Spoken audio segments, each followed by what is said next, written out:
Nous sommes un cabinet en conseil en management des risques QSE, RH et donc RSE. Et on a la particularité d'être orienté opérationnel. Qu'est-ce que ça veut dire d'être opérationnel? C'est qu'une fois qu'on a déployé la stratégie RSE ou QSE, après il faut mettre en œuvre des actions concrètes. Alors la RSE, c'est un sujet sur lequel je suis venu naturellement de par l'histoire de la création de ce cabinet.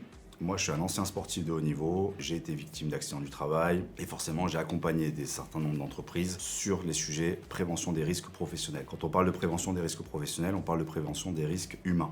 L'année 2024, on a été porté sur un message encore plus important de par ma structure, c'est qu'on a décidé de s'investir sur le volet égalité femmes-hommes. Comment on a décidé de s'investir sur ce volet-là?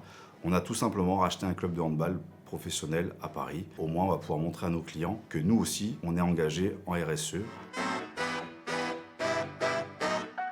La journée de la réussite RSE. Déjà, s'engager dans la RSE, c'est déjà réussir. C'est assez simple.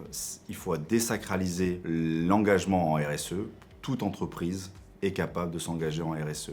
Je pense qu'aujourd'hui, beaucoup d'entreprises en font un monde. Mais en fait, c'est très très simple. C'est du bon sens, la RSE. Et donc aujourd'hui, encourager l'engagement des entreprises à travers cette journée et en y mettant le mot réussite, je trouve que c'est très bien.